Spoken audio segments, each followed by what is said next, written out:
Hi, I'm Ben Duncan. When you're working in the Disaster Resource Center, you'll always assume that everyone who comes to you for help has experienced trauma. As it turns out, trauma is actually pretty bad for your overall health in a lot of different and sometimes surprising ways that you'll hear about today. So we always use what's called a trauma-informed approach in our disaster resource centers. You'll be hearing from two of our region's top experts on trauma-informed care. Mandy Davis, the director of Trauma-Informed Oregon, has over 20 years' experience teaching and practicing trauma-informed care. And Amy Baker of the Department of Health and Human Services of Washington County works within her county as well as with community partners to improve trauma-informed practices.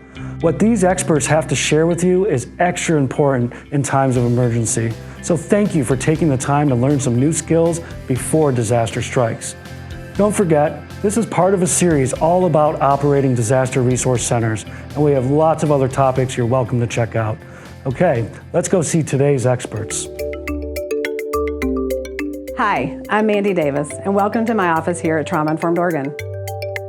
I'm here to tell you about applying a trauma-informed approach in doing disaster response work. First, let me give you a little background about the trauma-informed approach. Trauma can be thought of as something that overwhelms your ability to cope. This can include one incident or multiple incidents and lead to toxic stress.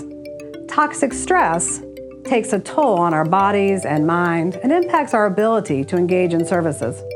Trauma-informed care is making basic connection. It could be saying hello. It could be offering a blanket if someone looks cold. It could be offering a glass of water or a cup of coffee. It's making people feel safe and giving them choices.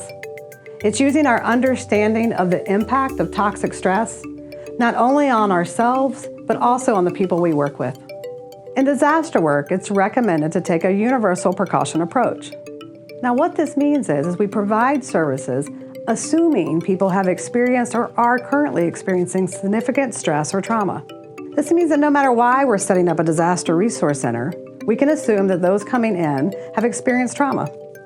They probably had one of the worst days of their lives.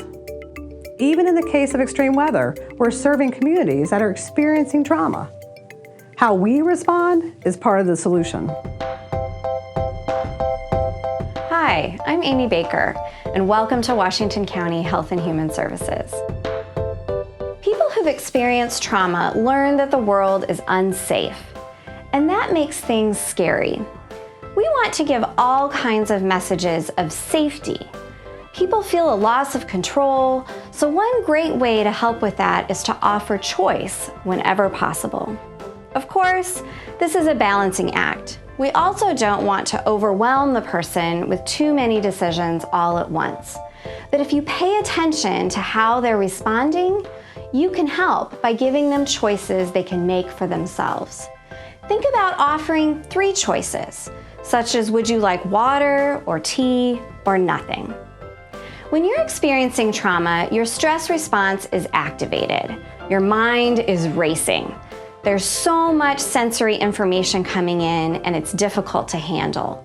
So when interacting with someone in that state, we don't want to make it any worse by being agitated or activated ourselves.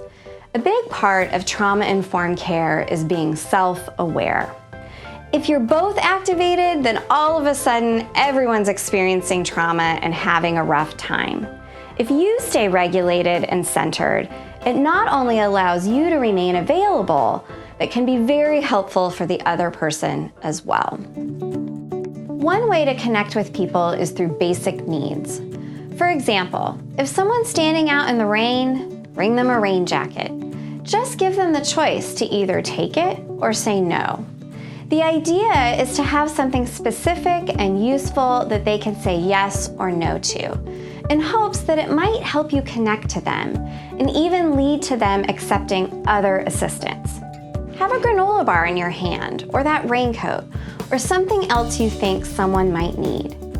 People often want to have those needs met first anyway, so it's a great way to start to build a relationship with them. Trauma has no boundaries with regard to age, gender, socioeconomic status, race, ethnicity, geography, or sexual orientation. Trauma-informed care is culturally responsive.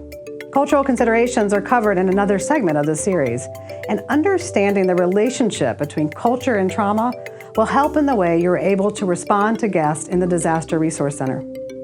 We talked earlier about how trauma-informed care involves self-awareness.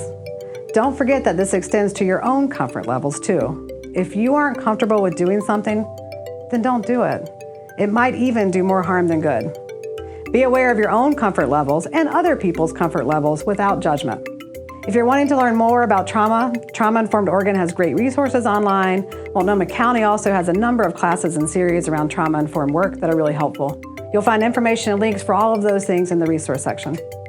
One last thing I want to tell you about is a method that we use to help us work in a trauma-informed way. In a disaster, it's hard to be observant, to truly listen to people, and to solve problems. In fact, it's hard just to remember to do those things, let alone do them well.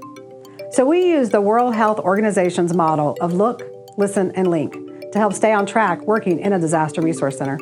Look is all about observation and being perceptive about people's needs.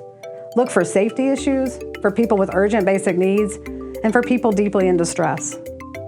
Then listen is all about communication and letting people be truly heard, make contact with people who might need help, ask about people's needs and concerns, and always be a good listener. And then link is about how we solve problems. We're not working all on our own, so we need to link to other resources, help people access services that cover their basic needs, help people cope with their problems, give reliable information, and do what you can to connect people with loved ones and social support. All right, so that's it for today. Whenever you meet people in the Disaster Resource Center, make the assumption that they've experienced trauma and know that you're doing the right thing by using a trauma-informed approach with them.